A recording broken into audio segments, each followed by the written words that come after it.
Vodja medobčinskega inšpektorata skupnega prekrškovnega organa občinskih uprav občin Bistrica ob Sotli, Brežice, Krško, Radeče in Sevnica je podal letno poročilo o delu v letu 2018.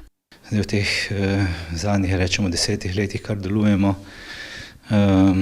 imamo veliko območje, na katerem opravljamo nadzore, pa tudi v tem času lahko rečem, da smo veliko pristojnosti dodatno dobili. V zadnjem letu še te enostavne objekte, kar bo kar velik zalogaj, za en tako majhen organ, kot smo mi. Sicer pa opravljajo vse nadzore kot v preteklih letih. Na področju redarstva nadzor mirujočega prometa, nadzor parkirnih prostorov za invalide, izvajajo preventivne akcije v sodelovanju s šolami, pa tudi akcije, ki se nanašajo na parkiranje po pločnikih in prehodih za pešce.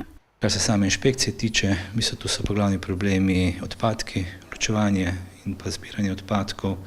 Sicer je tega manj v naravnem okolju, ampak še vedno je pa velik problem in odlaganje ob teh posodah za smeti, kakor tudi, da ni ustrezno ločevanje teh odpadkov. Območje nadzora, ki je v pristojnosti medobčinskega inšpektorata, je teritorialno veliko, prav tako je široko področje nadzora in predpisov, ki sodijo v okvir delovanja inšpektorata ob dejstvu, da imajo zaposlenih le 5 oseb, kar je, kot pravi vodja inšpektorata, premajhno število glede na vse usmeritve pri nadzorih. Ni problem v bistvu toliko v teh samih nadzorih, ampak v pogostosti nadzorov, ker če se neki problem izpostavi, dobro, potem se čim večkrat tak nadzor opravi. Mi pa to enostavno, tudi glede na ključ, ker moramo biti prisotni po vseh občinah, tega potem ne moramo zagotoviti. V daljšem časovnem obdobju se te stvari na večini področji in tudi območji stvari se popravljajo, ampak verjetno bi se prej, če bi imeli mi večjo ekipo. Zato poskušajo z različnimi pristopi in aktivnostmi ter v sodelovanju s policijo zajeti čim širše področje nadzorov.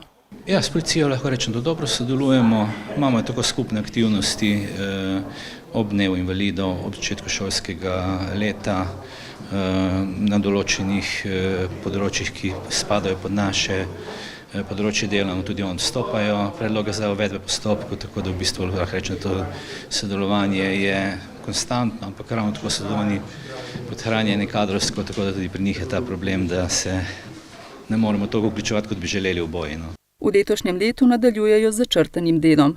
Pravzaprav bomo nadaljevali z začrtanim delom, ker se pravi, glede na to, da niti kadrovsko nismo sposobni ne vem koliko širiti teh nadzorov, po drugi strani pa bo velik zalogaj pa ti enostavni objekti, to smo pa v bistvu z lansko zakonodajo dobili, tu se bomo morali pa kar dosti potruditi, ker gre za zelo zakomplicirano območje, ker se ta zakonodaja v teh 10 letih spreminjala, pa niti tega ne poznamo toliko, ampak se pravi tudi sodelovanje z gradbeno inšpekcijo, upam, da bomo pripeljali te postopke do konca.